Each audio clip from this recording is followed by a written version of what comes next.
Hi friends, నేను మీ రాజీని. Welcome to trendy and healthy recipes. ఈరోజు మనం తయారు చేసుకోబోయే రెసిపీ వచ్చేసి చాక్లెట్ కొబ్బరి బర్ఫీ అండి. చాలా టేస్టీగా ఉంటుంది. చాలా తక్కువ ఇంగ్రీడియంట్స్తో చాలా సింపుల్గా క్విక్గా ఏ విధంగా తయారు చేసుకోవాలో చూపిస్తానండి. ఈ రెసిపీ చూసే ముందు ఇంతవరకు నా ఛానల్ ఎవరైనా సబ్స్క్రైబ్ చేసుకోకపోతే తప్పకుండా సబ్స్క్రైబ్ చేసుకోండి. పక్కనే ఉన్న బెల్ ఐకాన్ యాక్టివేట్ చేసుకోండి. సరే అండి, స్టార్ట్ చేద్దాం. దీనికోసం నేను ఒక పెద్ద సైజు కొబ్బరికాయ తీసుకున్నానండి. చూసారా, ఈ సైజులో ఒక కొబ్బరికాయ తీసుకున్నాను. దీని వెనకాల బ్యాక్ సైడ్ ఉన్న బ్లాక్ పార్ట్ అంతా తీసేయాలండి. తీసేసి తురుముకుని ఎంత వచ్చిందో చూపిస్తాను మీకు. చూసారా, ఇలా 2 కప్స్ వచ్చిందండి నాకు. మెజర్మెంట్ కంపల్సరీ అండి ఈ రెసిపీ కోసం. 2 కప్స్ కూడా ఒక బౌల్లో వేసేస్తున్నాను. ఆల్రెడీ స్టవ్ వెలిగించే ఉంచానండి. ఇప్పుడు ఇందులో 1 టేబుల్ స్పూన్ గీ వేస్తున్నానండి. 1 టేబుల్ స్పూన్ గీ వేసుకుని 2 మినిట్స్ ఫ్రై చేసుకోవాలండి. దీన్ని ఒక 2 మినిట్స్ వరకు ఫ్రై చేసుకుందాం.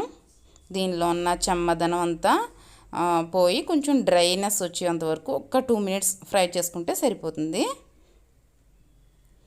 ఫ్రై అయిపోయిందండి. ఇప్పుడు 1 కప్పు షుగర్, 1/2 కప్పు మిల్క్ తీసుకున్నానండి. ఫ్రై అయిపోయింది కదా. ఇప్పుడు ఇందులో షుగరు, పాలు కూడా వేసేసుకుందాము. మనం ఏ కప్పుతో అయితే కొబ్బరి కూరు తీసుకున్నామో అదే కప్పుతో షుగర్, మిల్క్ కూడా తీసుకోవాలండి. వేసాం కదా, షుగర్ కూడా వేసాము. ఈ షుగర్ అంతా మెల్ట్ అయ్యి ఇలా పల్చగా తయారవుతుంది. చూసారా, ఈ విధంగా.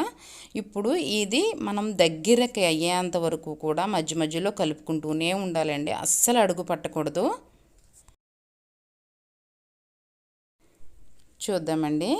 చూసారా, మనకి చుట్టూ కూడా అంచుల వెంపటి గీ వదులుతుంది కదా. ఇంకా రెడీ అయిపోయినట్టేనండి. చూసారా, దగ్గరికి అయిపోయింది కదా. నేను మధ్య మధ్యలో కలుపుతూనే ఉన్నానండి. మనం కలపకపోతే అడుగు పట్టేస్తుంది, కలర్ చేంజ్ అయిపోద్దండి. వైట్గా ఉండాలి కదా దీనికి. మనం అస్సలు అడుగు పట్టనివ్వకూడదు. మనం మధ్య మధ్యలో కలుపుతూనే ఉండాలి. దగ్గరికి అయింది కదా. ఇప్పుడు ఇందులో ఇలాచీ పౌడర్ వేసుకుందాం.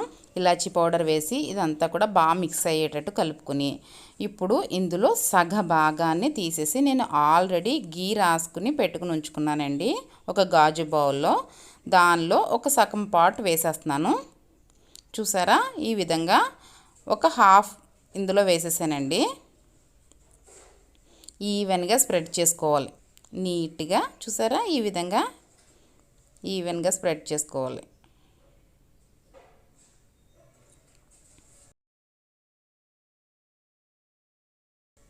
ఇప్పుడు మిగతా సగం భాగంలో నేను ఒక 2 స్పూన్స్ తీసుకున్నానండి చాక్లెట్ పౌడర్. ఈ చాక్లెట్ పౌడర్ వేసుకుని మిక్స్ చేసుకుందాం. కొంచెం కొంచెం వేసుకోవాలి, ఒక్కసారి ఎక్కువ వేసేయకూడదు, మరి చేదు వచ్చేసినట్టుగా అయిపోద్ది. కొద్ది కొద్దిగా వేసుకుని కలుపుకుంటూ మనం చూసుకుని కలర్ దాన్ని బట్టి మళ్ళీ కొద్ది కొద్దిగా వేసుకుని కలుపుకోవాలండి. నాకు 2 స్పూన్స్ కూడా పూర్తిగా పట్టలేదు. చూసారా, మంచి కలర్ వచ్చేసింది కదా. ఇప్పుడు ఇది ఇంకొక సెకండ్ లేయర్ కింద వేసుకుందాం. దీన్ని కూడా ఈవెన్గా స్ప్రెడ్ చేసేసుకుందామండి.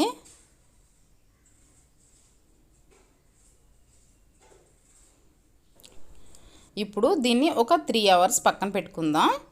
ఆ తర్వాత పీసెస్ కింద కట్ చేసుకోవాలండి. ఒక 3 అవర్స్ అయిందండి, బాగా గట్టిపడింది. ఇప్పుడు పీసెస్ కింద కట్ చేసుకుందాం.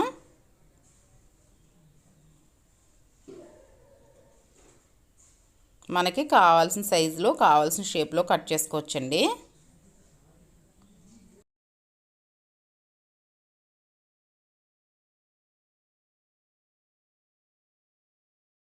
చూసారు కదండి, ఇంట్లో ఉన్న సింపుల్ ఇంగ్రీడియంట్స్తో ఎంత ఈజీగా చాక్లెట్ కొబ్బరి బర్ఫీలు ఏ విధంగా తయారు చేయాలో చూపించాను కదండి. తప్పకుండా ఈ రెసిపీని ట్రై చేయండి. ఏ విధంగా వచ్చిందో కామెంట్ సెక్షన్లో తెలియచేయండి. ఈ వీడియో కనుక మీకు నచ్చినట్లయితే ఒక లైక్ చేయండి, మీ ఫ్రెండ్స్కి షేర్ చేయండి. మరిన్ని సింపుల్ అండ్ టేస్టీ రెసిపీస్ కోసం మన ఛానల్ని సబ్స్క్రైబ్ చేసుకోండి. Bye friends. Thank you for watching. Please like, share and subscribe my channel.